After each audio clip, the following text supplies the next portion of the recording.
बिस्मिल्लाहिर्रहमानिर्रहीम। अस्सलाम वालेकुम डियर स्टूडेंट्स।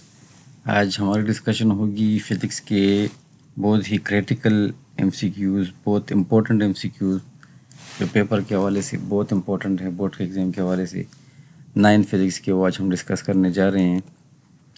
तो चलिए शुरू कर लेते हैं। सबसे पहले एमसीक्यू है number of significant figures in 6.023 × 10 power 23। तो यहाँ पे सिग्निफिकेंट फिगर्स कितने हैं? तो बेटा ये देखें, साइंटिफिक नोटेशन में सिर्फ ये वाले डिजिट सिग्निफिकेंट काउंट होते हैं। तो यहाँ पे 4 डिजिट्स हैं। तो यहाँ पे जो करेक्ट ऑप्शन होगा वो ऑप्शन नंबर बी होगा।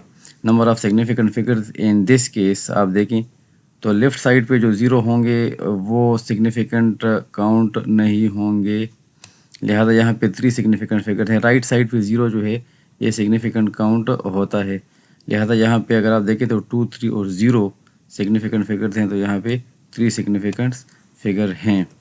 अच्छा, एमसीक्यू नंबर 3 में आ जाएं तो 1 नैनो, नैनो यहाँ पे प्रीफिक्स है। तो नैनो की वैल्यू आपको पता है 10 पावर -9 के बराबर है। तो यहाँ पर ये ऑप्शन ठीक होगा। अच्छा, यहाँ पे थोड़ा सा स्टूडेंट्स ये याद रखें कि प्रीफिक्सेस की बाकी वैल्यूज़ भी आप ज़रा देख लें। ज़रूरी नहीं है कि नैनो आ जाए, हो सकता है मेगा आ जाए, हो सकता है कि माइक्रो आ जाए। तो ये ज़रा आप इसको देख लें। अच्छा, least count of screw gauge, screw gauge का लीस्ट काउंट किसके बराबर है? तो यहाँ पे ऑप्शन है 0.01 मिलीमीटर, 1 मिलीमीटर, 0.01 सेंटीमीटर, 1 सेंटीमीटर। तो स्क्रू गेज का लीस्ट काउंट हमारे पास 0.01 मिलीमीटर के बराबर है। अच्छा, which of the following is not a derived quantity, इसमें कौन सी डिराइव क्वांटिटी नहीं है? तो पास्कल हमारे पास डिराइव क्वांटिटी है या यूनिट है, न्यूटन हमारे पास डिराइव यूनिट है, वाट हमारे पास डिराइव्ड है, किलोग्राम हमारे पास एसआई यूनिट है। तो it is not a derived, तो इस पे हम टिक कर लेते हैं। यहाँ पे एक छोटी सी मिस्टेक हुई, डिराइव यूनिट होना चाहिए था। यानी हाँ, कोई बात नहीं, कंसेप्ट आपको समझ में आ गया है। Slope of velocity time graph, slope of velocity time graph. तो वेलोसिटी टाइम ग्राफ का अगर हम स्लोप लेते हैं तो स्लोप का फार्मूला हमारे पास है y coordinate divide by x coordinate. तो वेलोसिटी टाइम ग्राफ है तो मतलब वेलोसिटी हमारे पास वाई एक्सिस पे है, टाइम एक्स एक्सिस पे है, वेलोसिटी वाई एक्सिस पे है। तो वेलोसिटी डिवाइड बाई टाइम होगा। तो वेलोसिटी डिवाइड बाई टाइम हमारे पास एक्सेलरेशन के बराबर है, लिहाजा वेलोसिटी टाइम ग्राफ का स्लोप हमारे पास एक्सेलरेशन है। एमसीक्यू नंबर 7 की तरफ आ जाएं तो inertia depends on speed, velocity, acceleration या मेस। सो यहाँ पे याद रखें इनर्शिया जो है ना उसका सारा का सारा दारोमदार जो है ना वो मास के ऊपर है। ठीक है, which one is a scalar quantity? Energy, displacement, momentum and torque. तो डिस्प्लेसमेंट, मोमेंटम, टार्क सारे के सारे वेक्टर क्वांटिटीज़ हैं। एनर्जी जो है ये हमारे पास स्केलर क्वांटिटी है, तो इस पे यहाँ पे हम एनर्जी को सिलेक्ट कर लेते हैं। एनर्जी हमारे पास एक स्केलर क्वांटिटी है। एमसीक्यू नंबर 9 की तरफ आ जाएं। The idea of gravity was put up first by, यानी फर्स्ट साइंटिस्ट जिसने ग्रेविटी के बारे में बताया था तो वो हमारे पास है न्यूटन। न्यूटन ने ही फर्स्ट ऑफ ऑल ग्रेविटी के बारे में बताया था। ठीक है। अच्छा, यहाँ पे 72 kilometre per hour is equal to dash metre per second, यानी इसको अगर 72 किलोमीटर पर आवर को अगर आप मीटर पर सेकंड में चेंज करेंगे तो वो किसके बराबर आएगा? तो सिंपल सी बात है, 72 मल्टीप्लाइड बाई 1000 कर दें तो ये मीटर में कन्वर्ट हो जाएगा। डिवाइड बाई आवर्स तो 3600 सेकंड्स। तो इसको आप सिंप्लीफाई कर लेंगे तो इससे हमारे पास आंसर आता है 20। ठीक है, तो 72 kilometre per hour 20 metre per second के इक्वल है। एमसीक्यू नंबर 11 है 1 litre is equal to, so litre and DM cube, ये हमारे पास सेम चीज़ें हैं जिसको हम सीसी भी बोलते हैं। सॉरी, लीटर को हम डीएम क्यूब बोलते हैं। सॉरी, डीएम क्यूब हमारे पास लीटर के बराबर है। सीसी जो है ना वो हमारे पास एमएल के बराबर है, मिलीलीटर के सेंटीमीटर क्यूब, ये हमारे पास मिलीलीटर के बराबर है। डीएम क्यूब हमारे पास लीटर के बराबर है। तो 1 litre is equal to 1 DM cube. A measuring cylinder is use to measure, तो मेजरिंग सिलेंडर किस लिए यूज़ होता है? मास के लिए, एरिया के लिए, वॉल्यूम के लिए या डेंसिटी के लिए? तो मेजरिंग सिलेंडर हमारे पास ग्रेजुएटेड मेजरिंग सिलेंडर होता है जिसके ऊपर मार्क्स लगे होते हैं। तो लिहाजा मेजरिंग सिलेंडर हमारे पास वॉल्यूम के लिए इस्तेमाल होता है। एमसीक्यू नंबर 13 पे आ जाएं। Time rate of change of distance.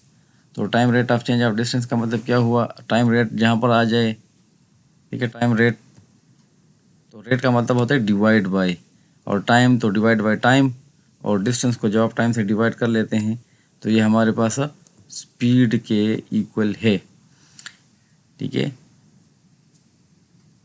Distance divide by time. ठीक है, इसके बाद 14 है, when an object is freely falling, अगर ऑब्जेक्ट फ्रीली फॉल नीचे आ रहा हो, फ्री फॉल मोशन हो, its acceleration is zero, variable, negative, constant.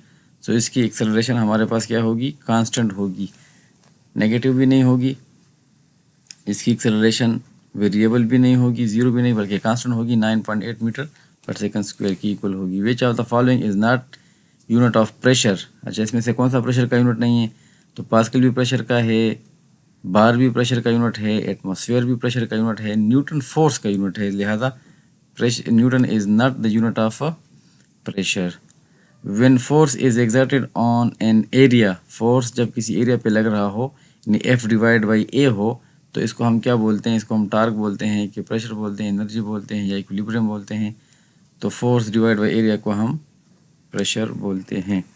GQ number 17 पे आ जाएं। Head to tail rule is use to add dash forces. Head to tail rule कितने फोर्सेस को ऐड करने के लिए यूज़ होता है, 2, 3, 5 या any number of forces.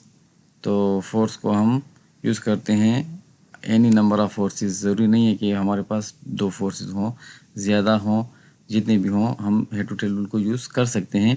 A body in equilibrium when it has uniform speed, uniform acceleration, both A and B, zero acceleration. तो equilibrium के लिए ज़रूरी है कि एक्सेलरेशन बॉडी का ज़ीरो हो। एमसीक्यू नंबर 19 है, gravitational force is always repulsive, attractive, both A and B, none of these. तो ग्रेविटेशनल फोर्स हमारे पास हमेशा अट्रैक्टिव फोर्स होता है। If distance from centre of earth is double, g becomes, तो डिस्टेंस जब डबल कर लेंगे तो लॉ ऑफ यूनिवर्सल ग्रेविटेशन में देखें तो डिवाइड बाय आर स्क्वायर होता है। तो आर का जब हम स्क्वायर लेते हैं तो वैल्यू जो है ना वो स्क्वायर के हिसाब से होती है। तो डबल का मतलब होता है 2 टाइम्स, तो 2 का स्क्वायर 4 आता है, क्योंकि डिवाइड के नीचे है तो 1/4 हो जाएगा। तो ये हमारे पास 1/4 के इक्वल हो जाएगा, यानी जी जो है ना वो 1/4 हो जाएगी, यानी जी की वैल्यू 4 टाइम्स कम हो जाएगी। नेक्स्ट है हमारे पास मून इज, मून क्या है, आर्टिफिशियल सेटेलाइट है, स्टार है, नेचुरल सेटेलाइट है, या प्लेनेट है। तो मून हमारे पास नेचुरल सेटेलाइट है। वो बॉडी जो अर्थ के गिर्द रोटेट करती है उसको हम सेटेलाइट बोलते हैं। ठीक है, तो मून तो नेचुरल है, तो ये नेचुरल सेटेलाइट हो गया। Work will be, work will be, work will be, यहाँ पे कुछ मिसिंग है, वर्क विल बी जीरो, यहाँ पे जीरो मिसिंग है, work will be zero if angle between force and displacement is, तो 90 डिग्री पे वर्क हमारे पास जीरो के बराबर आता है, क्योंकि काज 90 जीरो के बराबर है। 1 हार्स पावर, तो 1 हार्स पावर हमारे पास 746 वाट के इक्वल है। Kilo watt hour is the unit of, kilo watt hour जो है ना ये एनर्जी का यूनिट है। बाज़ लोग इसको पावर का यूनिट समझते हैं, ये बहुत इंपॉर्टेंट एमसीक्यू है। किलो वाट आवर ये हमेशा पेपर में आता है। Kilo watt hour is the unit of energy. Hydraulic press is based on, hydraulic press कौन से प्रिंसिपल पे वर्क करता है, jobs law, Pascal law, Newton law, Young's modulus. तो हाइड्रोलिक प्रेस पास्कल लॉ पे काम करता है। Temperature at which Fahrenheit and centigrade coincide, यानी वो कौन सा टेम्परेचर है, अगर उसको फ़ारेनहाइट में लिया सेंटीग्रेड में तो सेम वैल्यू होगी, तो वो हमारे पास -40 डिग्री पे फ़ारेनहाइट और सेंटीग्रेड सेम टेम्परेचर होते हैं। जीक्यू नंबर 27 पे आ जाएँ तो temperature of normal human body 98.6 centigrade, ये गलत है, ये फ़ारेनहाइट होना चाहिए था। अच्छा 37 फ़ारेनहाइट ये भी गलत है। 98.6 केल्विन, 98.6 फ़ारेनहाइट, तो ये हमारे पास करेक्ट ऑप्शन है। 98.6 फ़ारेनहाइट हमारे पास करेक्ट टेम्परेचर है normal human body. Sea breeze and land breeze is consequence of heat, sea breeze और लैंड ब्रीज किस वजह से होते हैं, तो ये हमारे पास है जी कन्वेक्शन ऑफ हीट से ये सारे काम होते हैं। 29 नंबर एमसीक्यू है, in pressure cooker water boils at 800, water तो वैसे 100 पे बॉयल करता है। अच्छा बिलो 100, अबव 100, 0 डिग्री, तो प्रेशर कुकर का काम ये है कि वाटर का बॉइलिंग पॉइंट हाई कर दे, ज़्यादा कर दे, तो यह हमारे पास अबव 100 आ जाएगा। क्योंकि प्रेशर कुकर में चीज़ जल्दी पक जाती है, तो उसकी रीज़न यही है कि वहाँ पे वाटर जो है ना वो 100 से ऊपर बॉयल करता है, जिसकी वजह से उसका हीट ज़्यादा हो जाता है। द ऐसा यूनिट ऑफ टेम्परेचर इज़, तो ये हमारे पास केल्विन है, इस टेम्परेचर का ऐसा यूनिट हमारे पास केल्विन है। अच्छा ये थे बहुत क्रिटिकल और इम्पोर्टेंट एमसीक्यूज़, मिलते हैं नेक्स्ट वीडियो में इंशाल्लाह।